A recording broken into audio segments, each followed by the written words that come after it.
I'm glad you came here because I'd like to take the opportunity to puncture the lies and tell the truth.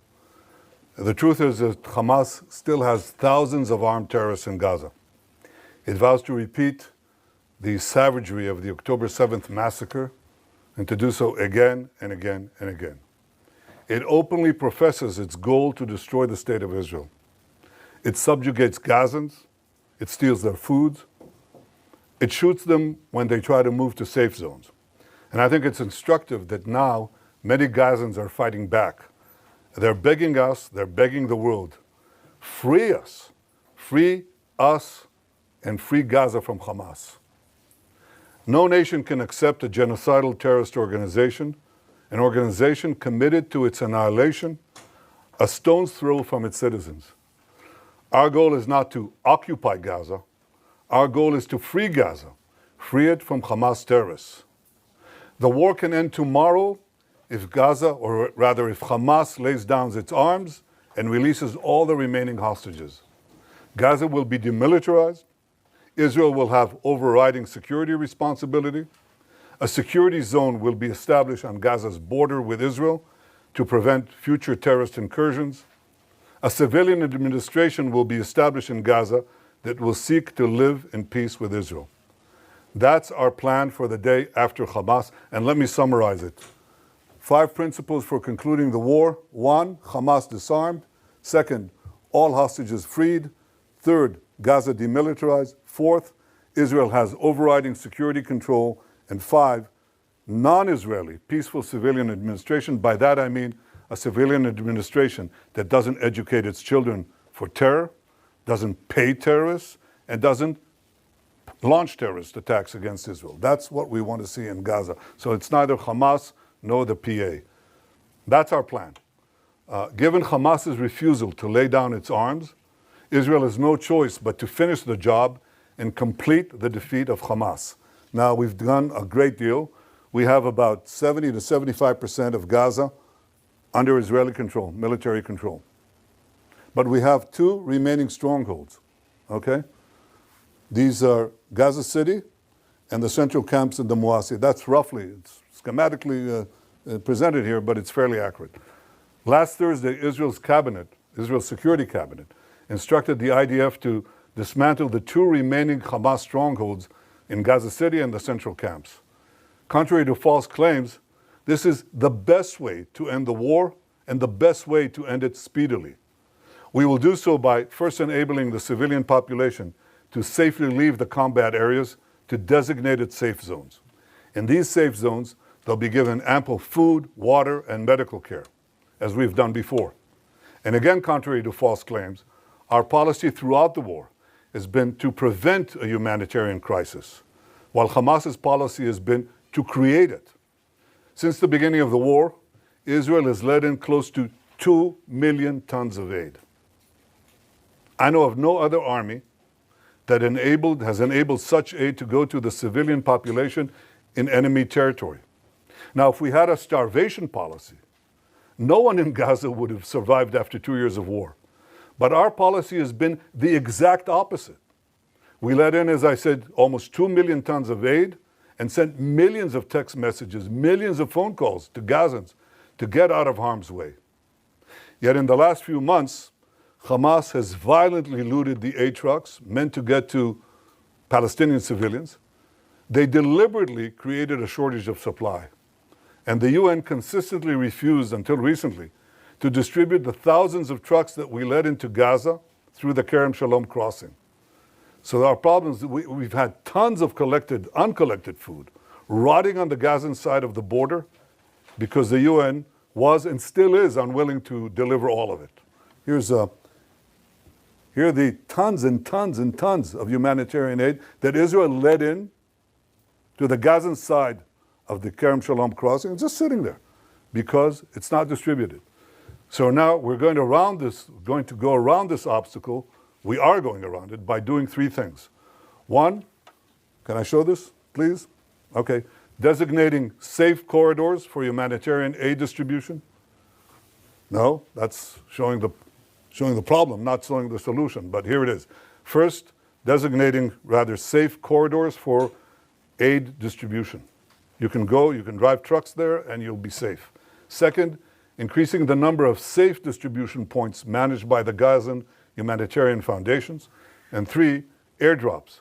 That's airdrops done by the Israeli Air Force, and we're inviting others to join us. The result has been a humanitarian surge, which we're coordinating with President Trump and his team, and hundreds of trucks have gone in recent days. This is preventing hunger, but it's not prevented the global campaign of lies that we have all witnessed. So in Gaza, despite Hamas's obstacles, 2 million people are now getting access to humanitarian aid. But I'll tell you who isn't. The only ones that are being deliberately starved in Gaza are our hostages. This is Evyatar David. Look at his hand, at his arm. He's being deliberately starved by these Hamas monsters. And look at the Hamas captor. Look at the difference. He's eating, and he's eating well.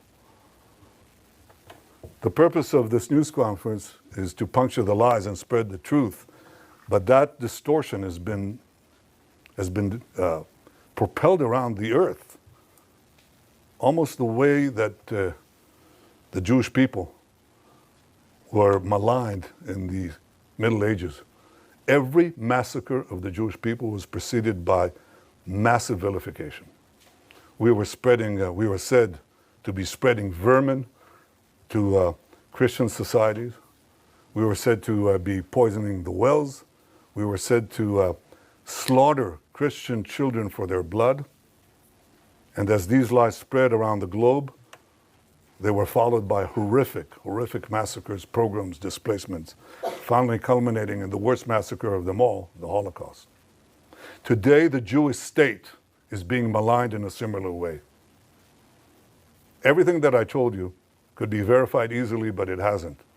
And the international press has bought hook, line, and sinker Hamas statistics, Hamas claims, Hamas forgeries, and Hamas photographs. For example, these three children.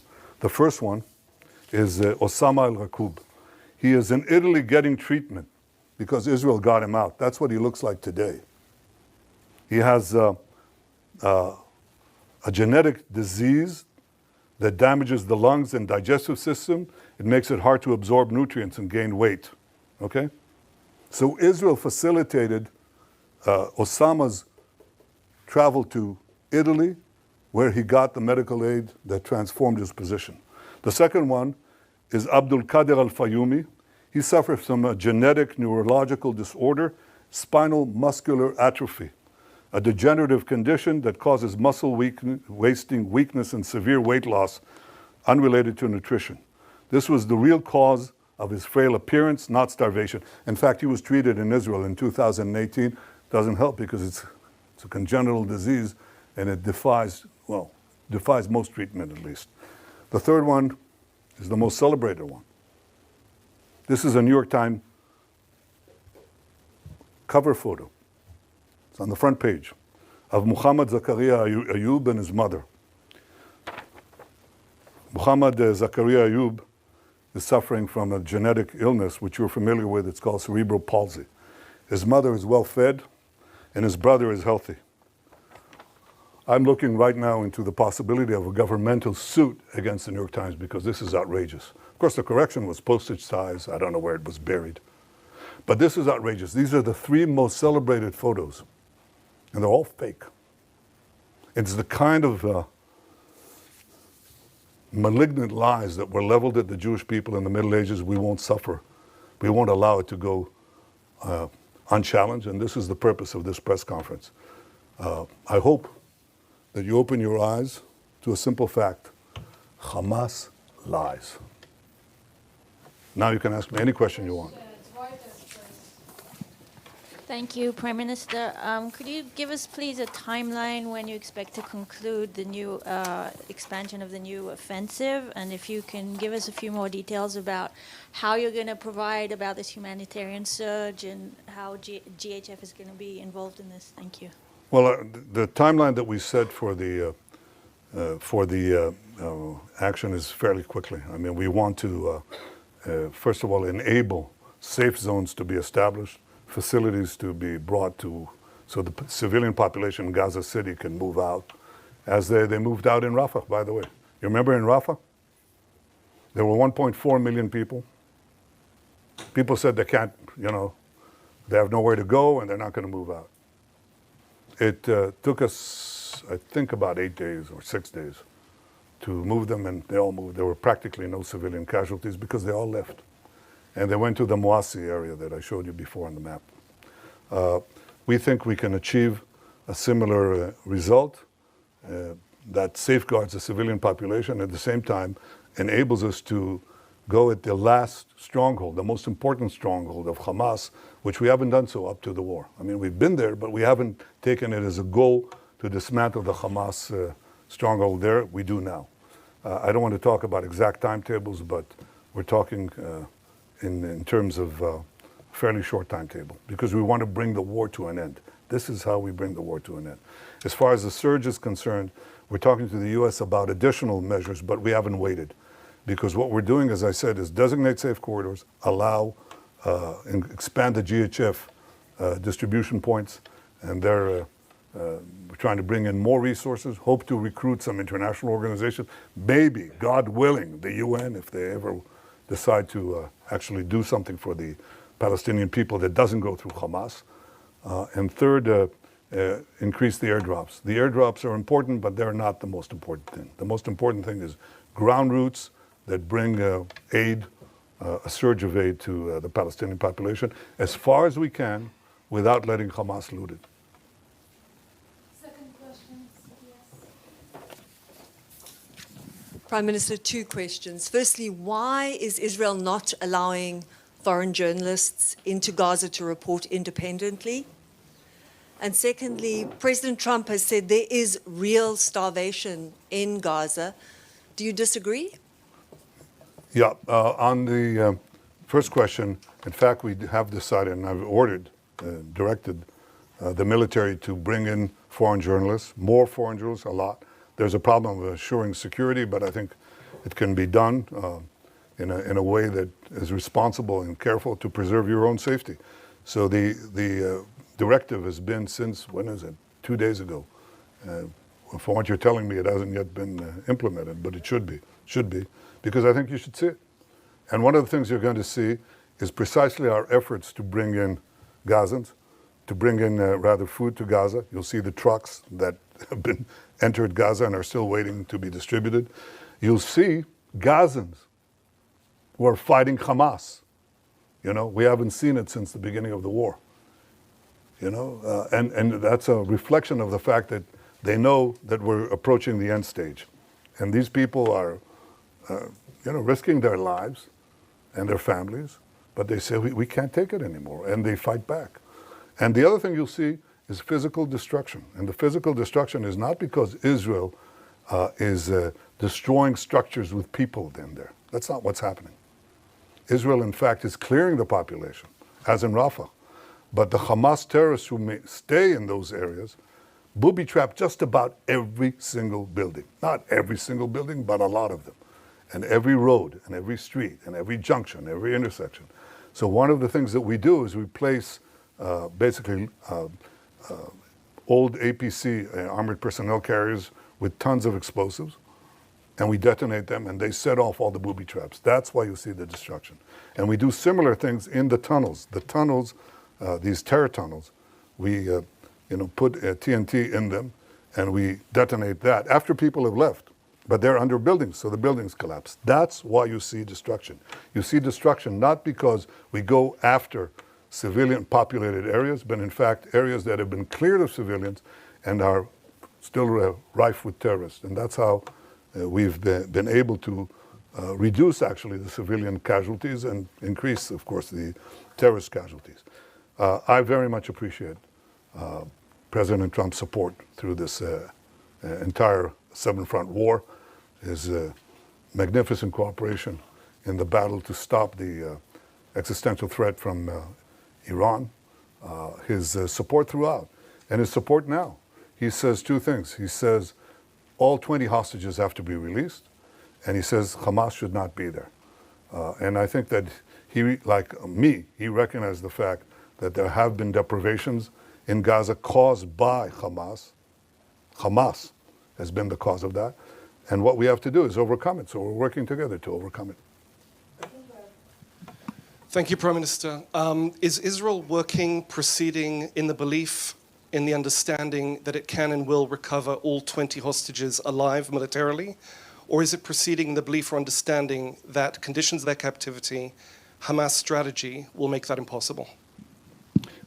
Look, my goal is to get all of the 20 out alive and also all the ones who are not alive. In the beginning of the war, we were told by a very senior commander, he said, look, we have to get used to the idea that we're not going to see even one of them alive. And I disagreed. I said, we'll get most and possibly all of them if we apply judiciously both military pressure and political, diplomatic pressure.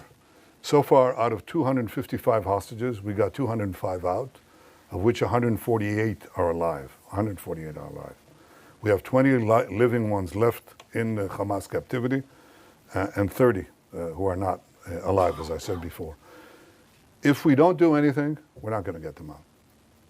The option of just doing a war of attrition from defensive positions has not proved itself, and I think it will just, it won't get them out, but I think it will draw us into a protracted conflict that doesn't bring the war to an end. The move that I'm talking about, I think, has the possibility of getting them out. We're talking about how to, I don't want to go into details, but how to get the remaining hostages alive as we close in on Hamas. And there are various ways that I think, creative ways that this can be done, but again, I won't go into that now. Thank you, Prime Minister. 2 questions, please. You've just shown the horrific photo of Eviatar David, who's kept hostage in Gaza. We know that the hostages' days are numbered. So how will prolonging the war bring them home? And second question, you stated that Gaza would be passed to civilian governance that is not Hamas and not the Palestinian Authority. Can you specifically identify who this civilian governance would be? Do you have any concrete entities or individuals in mind? And is there a timeline for establishing this administration? Yeah, well, I don't want to prolong the war. I want to end the war. And I think the other suggestions would have prolonged it. We may have gotten maybe a dripping of hostages, even though Hamas showed no willingness to do that. And then they just go on and on and on, and we'd have this endless. Unless you are willing to just say, Israel, capitulate, go out. And even then, I don't think we'll get all the hostages. And if we capitulate, it means that Hamas will rearm, regroup, and carry out all the threats that it openly professes every day, by the way. Every day they say, we're going to do the October 7th massacre again and again, and we're going to destroy the state of Israel. You can't leave them there, So we're not going to do that. So my goal is not to prolong the war. My goal is to end the war. And I think that prolonging the war means that many of them could be starved to death. That's exactly the point. I don't want that. As far as the specific partners for the civil governance of Hamas, we're actually, I think the 5 principles are generally widely accepted. And it's instructive that some of the Arab countries, quite a few of them actually, said that Hamas has to be disarmed. I think this is the starting point. And look at what is happening in Lebanon as a result of our action. The Lebanese government, the new Lebanese government, is talking about disarming Hezbollah. Who would have believed it? Well, some of us did. I did. And that's changing the Middle East, as I promised to do on the second day of the war. I think in this case, if we succeed in this effort to basically end the war by defeating Hamas, its remaining strongholds, there are several candidates. There are several candidates that we're talking about, several constructs. And it's a transitional period. It's a transitional authority. It's going to be there because we don't want to, contrary to what I said, we want a security belt, but right next to our border. But we don't want to stay in Gaza. That's not our purpose. At least not my purpose. And I openly state, including to those who disagree with me. And there are some who do. But I think that our goal is to make sure that Hamas isn't there, and that what replaces Hamas does not educate for terrorism, pay for terrorism, launch terrorism, but is willing to live in peace. There are candidates. I don't want to spoil the chances of succeeding here because I think they're real, but they're real providing we finish the job. See, no one's going to go in there if we don't finish the job. We can talk about the day after until eternity. No one's going to go in there unless we finish Hamas, and we're able to finish Hamas. And we will finish Hamas. Yes, Welt TV Germany. Thank you, Mr. Prime Minister. So the German Chancellor has once again defended his decision not to send weapons to Israel, which can be used in Gaza. He said a friendship can and must withstand that. From your perspective, what has changed in this relationship? Look, I respect Friedrich Merz. I think he's been a good friend of Israel, but I think he's buckled under. He's buckled under the pressure of false TV reports, the pressure, internal pressure from various groups. And I can say this, and I don't want to talk about him specifically, but I want to say this. Look, maybe some choose to forget October 7th. We will not forget what happened. And we will do whatever it takes to defend our country and defend our people, defend our future. We will win the war, with or without the support of others. But I think that there's an issue here. And the issue is many leaders tell me, look, we know you're right, but we can't stand, in the face of the public opinion in our country, especially European leaders. They tell me that over and over again. And I say, that is your problem. It is not our problem. It is not our problem. In Munich, everybody celebrated Munich. Everybody celebrated the capitulation in Munich, the Munich Peace Conference, peace in our time. Okay? And everybody lambasted Churchill who opposed it. So what? The difference now is maybe they thought then that there was a real chance for peace by succumbing to the Nazis. But I don't believe anybody seriously thinks that now. And we're facing neo-Nazis. Chancellor Merz's predecessor was here, okay? And he, on the first or second day of the war, he was there, on the first days of the war. And he said to me, they're exactly like the Nazis. And they are. And we're not going to leave. We're not going to leave the remainder of the Nazi army, in the equivalent of Berlin. Don't go into Berlin and don't finish off the Nazi army, the German army. Of course not. I mean, that's what people are telling us to do. And I'm not going to do it. And the Israeli people are not going to do it. We're going to do it. And we have enough criticism within, but the majority of the people, if you really check it, the majority of the people say, that's a result we can't afford if we want to live here. So we're going to do what we need to do. And I hope that Chancellor Merz changes his policy. And you know when he'll change his policy, for sure? When we win.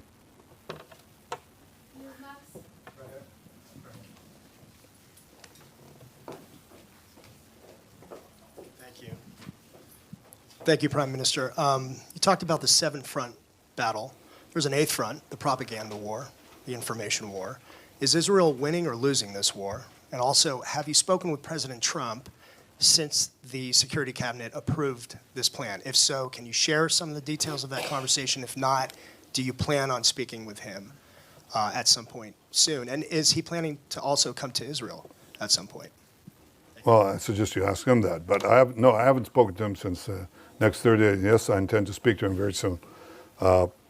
You asked about, sorry, could you repeat the first part of your question? The first part was about the propaganda. Oh, the propaganda war? Well, look, no, I think that we've not been winning it, to put it mildly. I think there are vast forces that are arrayed against us. Among other things, the algorithms of the social network that are driving a lot of everything else, and people who really know, and they're the foremost people in this field in the world, they're telling me that about 60% of the responses on the social media are bots. They can categorically say they're bots. And they're bots that, especially in America, they want to attack the support that Israel has from the Republican side. So they describe how, themselves as homespun Southerners, except they're riding from Asia somewhere. That's a big issue. We have to contend with it, and we also have to stand up and tell the truth, probably at greater frequency than we're doing now. That's exactly what I'm trying to do now. But again, if you want to win this war, end it speedily. End it speedily. Expose the lies as much as you can. End it speedily, and that's how you win the war. You win the war, the propaganda war, by winning the war and winning the peace. That's the simplest way to do it, and it's about time to do that. Sky News, UK. Last question, please. Last question. Thank you, Prime Minister. Given what the IPC says is the unfolding spectre of famine in the Gaza Strip, would you accept that your 11-week blockade, complete blockade on Gaza, played a role in that? And also, given the killings that we have seen at the GHF aid sites, how will you guarantee that that kind of disaster will not happen when you have 1 million more people displaced? Thank you. Well, number one, the problem that we had was trying to stop Hamas looting. There's no question there was Hamas looting. Everybody saw it. You could see it. Hamas terrorists taking over trucks and so on. We tried to do two things simultaneously. Stop the trucks and bring in the trucks through the GHF distribution points. Okay. It wasn't successful. And it wasn't successful, among other things, because Hamas interdicted also the GHF program, the distribution point. So Hamas created this problem, and it was directed against us. Immediately, we have a starvation policy, which is completely false, any more than we have a genocide policy, which is equally false. We don't. Not this, not that. I don't know of a country that texts millions of messages to civilians to get out of harm's way, giving up the element of surprise, or calling them individually on cell phones. Yet Israel is accused of genocide. It's absurd.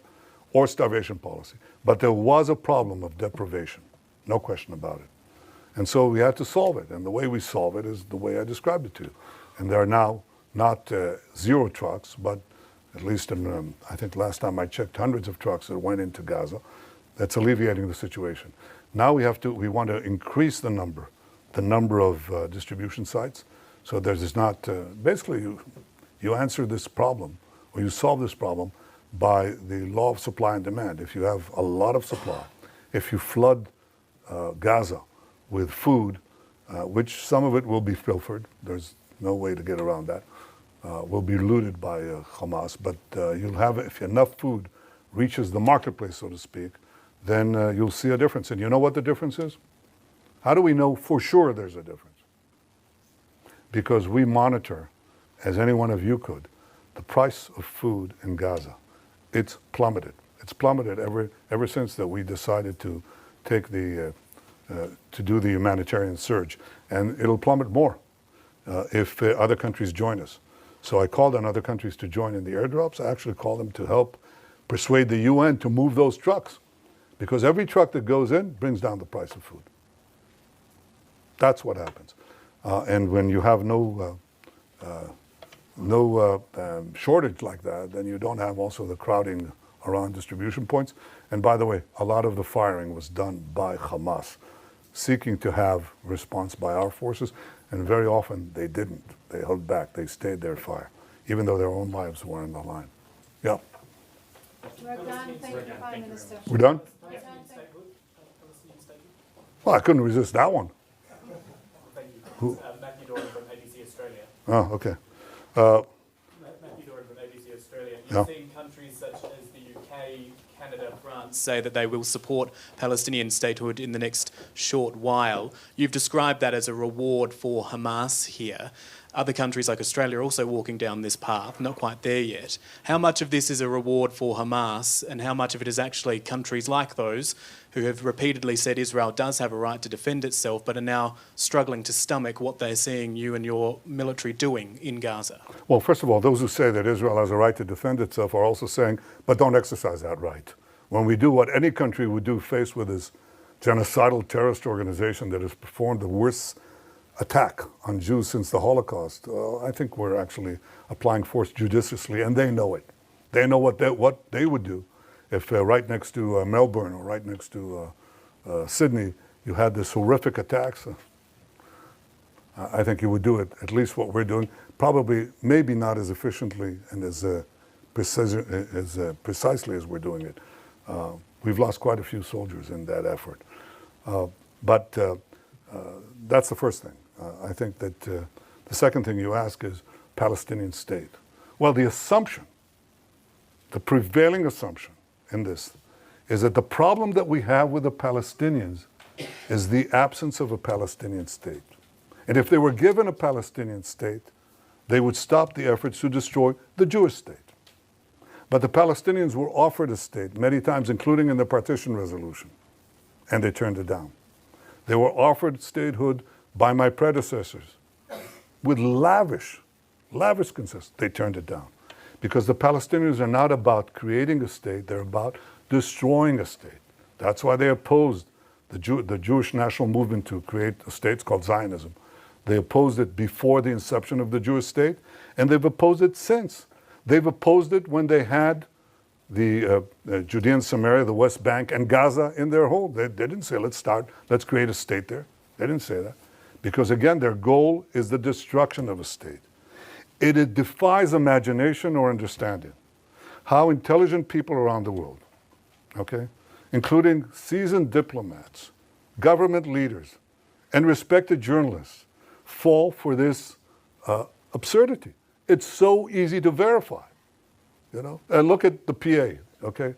Look at the Palestinian national movement today is divided, okay? Divided between two forces, okay? The Palestinian Authority in Judea and Samaria and Hamas in Gaza, okay? Hamas in Gaza had a de facto state. It had a state. And it used it to launch a war of terror against Israel because their doctrine is that the destruction of Israel should proceed with forceful and direct military and terrorist moves. That's what they did on October 7th. And that's what they'll do again if we don't destroy them. The Palestinian Authority, on the other hand, says no. First, Israel has to be reduced to indefensible boundaries. You've got to get them out with the ICC, with the UN, with the Security Council resolutions, drive them to indefensible boundaries, and then deliver the blow. Because Israel is too strong in its present configuration. These discussions are open, they're held. You don't need Israeli intel for it, believe me. Okay? You can just scour the web, you'll find it, okay? So they have no difference about the goal. That's why the Palestinian children in Judea and Samaria and the Palestinian children, that is the Palestinian children under the PA and the Palestinian children under Hamas, are educated with exactly the same textbooks. That's why the PA calls its public squares against mass killers of Jews. That's why they have pay for slay. The more Jews you murder, the more you get paid. Or your family gets paid. I mean, so that's the crux of the problem. The real reason that this conflict persists is not because of the absence of a Palestinian state, but the persistent Palestinian refusal to recognize a Jewish state in any boundary, okay? Now, when you give them a Palestinian state, when they haven't abandoned the goal of destroying the Jewish state, all you're doing is you're bringing the next war closer. Again, Hamas had a state. You just brought the war closer. And if you did the same thing in Judea and Samaria, right above Tel Aviv, enveloping Jerusalem, some say cutting Jerusalem into two, that's all that's going to happen.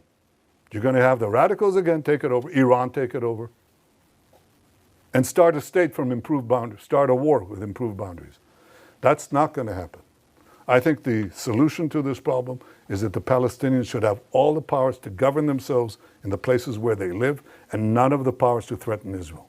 They should obviously reform their whole education system. They should reform their whole historical outlook and say, all right, we accept that Israel is here to stay, not as a fact, as a physical or geographic fact, but as a fact of historical equity. If they want to live here next to us, they have to stop seeking our destruction. And to give them an independent state with all the trimmings, okay, is to invite a future war and a certain war. And that's something that today the Israeli public forcefully opposes. Before the war, by the way, it was about, third, two-thirds in the overall population. probably 60-40, or even more, sorry, in the Jewish population. But now it's changed more dramatically. I mean, we had a vote in the Knesset a few months ago about the possibility of, having a Palestinian state, and the result was 99-9. 99-9, and that covers a very broad spectrum. And today, most of the Jewish public is against the Palestinian state for the simple reason that they know it won't bring peace, it'll bring war. To have European countries and Australia march into that rabbit hole, just like that, fall right into it, and buy this canard is disappointing, and I think it's actually shameful. But it's not going to change our position. Again, we will not commit national suicide to get a good op-ed for 2 minutes. We won't do that. Thank you. Thank you very much.